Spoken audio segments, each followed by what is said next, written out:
systems, we don't necessarily always have a lot of vigor. Although when I look in these trees, if you look at the top, there's a decent amount. And I would say the other observation would be that this block was planted not too bad in the way that the graft height or the bud union height is actually, it's not too bad, although it maybe could have been a little bit higher. Some blocks I've seen, they're definitely getting sign rooted, and that has issues down the road. So I'd be very, very cautious of that as well. But you know, these aren't too bad. The vigor looks pretty good. If you can keep them under control, again, you know, yeah, you could probably put 80 fruit on here. Well, maybe 70 or 80 fruit. Yeah, maybe 70. And they're probably getting into the 80, 88 size range quite handily. If I want to stop the tree at 9 feet, I'll let it go to 11 and then come back down. Cut to a side branch, so somewhere around now. Just keep cutting back to a side branch. Yeah, because what else do you do? I mean, is that what you've been doing over here? Yeah, you can see this is gone, and then it's gone up again a bit and then come down. So they tend, you know, I mean, really what happens every few years, you say, how in the hell did that tree get that high? And so then you go and fix it. So I mean, here I might cut there and leave that, or I might come down here and cut there and leave this. Depends how aggressive I'm feeling. Or, you know, or here, well, I maybe cut that whole top off there and leave this, you know. I mean, the top regrows so fast, you don't worry about it, you know, it'll come back. Jamie, don't you feel that by having all that excess growth on the top at the height of the summer season, that it's actually siphoning away some of the health and nutrition from the bottom? No. Look, good answer. That is in the nature of Gala. Mm-hmm. Whereas Ambrosia the tops don't go crazy. You can drive around the countryside in August and you know which are the Ambrosia because the tops haven't gone crazy, and you look at all the Gala have done that. It's just in the nature of the beast. Because, I mean, what would you do, Sam?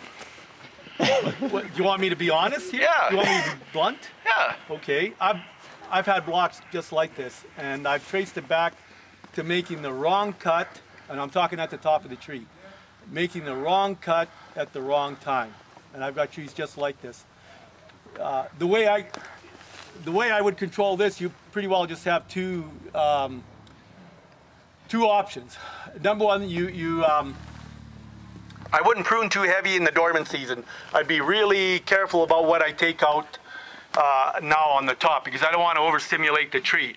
I will make a point of coming in later in the growing season, end of June, early part of July, and do a second prune up there. The response from the tree after the 1st of July is much less aggressive than it is if you prune at this time of the year. The other option is to go in and just direct the apogee to the top of the trees, hit it 3 times, get your timing correct with the apogee, because if you're a little bit too late, it doesn't work all that great. But that's about the only 2 ways that I know of, Jamie. I've got this, Jamie. I've made the same mistake. I'm calling it a mistake. I know you're not. There is a way to correct it. It's tough. But I've also seen super spindle blocks where the growers have not made those bad cuts and the tops are under control. And it's my feeling, Jamie, that having excessive vigor on the top like that does take away from some of the vigor on the bottom. You know, I would use more of, you know, what Terrence uses is the renewal pruning here. But, you know, somehow our trees in the valley don't seem to respond the same way like I've seen trees respond back east, where you make those renewal cuts and they seem to push out a nice branch. These ones don't seem to do that, Jamie, and that's why I'm saying I wonder what the vigor's like down here. But otherwise, I would use more of the renewal pruning to get branches like this, preferably coming from the leader. You want those new branches coming out, developing new buds, and then rotating, you know, on maybe a 5 or 6 year cycle. I know we count buds, and you're probably getting enough fruit, but okay, we got to move on, Sam. We got to move on. But look, you see, look at a slow-growing tree. There is no top. A stronger tree, more top. And one that is root suckered.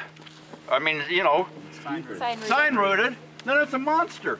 And that's why I always keep a couple of sign-rooted trees that I don't keep out, just to remind yourself what a non-dwarf tree looks like. And with those, there's nothing you can do with a sign-rooted tree to keep it under control. Well, that's the big ones. Don't be shy, Rob. Come on, keep going. There. Don't be shy. Yeah, won't be shy, won't be shy.